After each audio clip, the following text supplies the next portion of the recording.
కాళేశ్వరం లాంటి ప్రాజెక్టు గనక భారతదేశంలో కాకుండా ఇంకెక్కడన్నా కట్టింటే, ఇట్లాంటి చిల్లర రాజకీయ పార్టీలు ఉన్న కాడ కాకుండా ఇంకెక్కడన్నా కట్టింటే ఒక అత్యుత్తమ పురస్కారం కూడా వారికి అందేది. 3 గార్జెస్ అనే డ్యామ్ చైనాలో ఉంది, దాని కట్టడానికి 16 ఏళ్లు పట్టింది.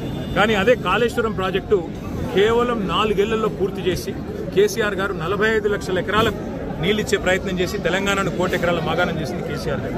అందుకే ఈరోజు కేసీఆర్ గారి మీద ఏదైతే కక్ష సాధింపు చర్యలు బీజేపీ కాంగ్రెస్ కలిసి చేస్తున్నాయో, దున్నపోతు ఈనిందని ఒకడంటే దుడ్డెను కట్టేయమని ఇంకోడన్నట్టు 100 కంపోనెంట్లుండే కాళేశ్వరం ప్రాజెక్టులో ఒక్క కంపోనెంట్లో ఒక్క మేడిగడ్డ బరాజ్లో 2 పిల్లర్లకు పగుళ్ళు వస్తే అది కూడా కాంగ్రెస్ వాళ్ళే లుచ్చాపనం చేసి ఉంటారని నా నమ్మకం. ఈ రోజు కూడా ఖచ్చితంగా మరి ఇవాళ కేసీఆర్ గారిని బదనాం చేయాలనే కుట్ర ఏదైతే కాంగ్రెస్ బీజేపీ చేస్తున్నదో, ఇది కమిషన్ ముందు కూడా విచారణలో నిజాలు బయటకు వస్తాయి.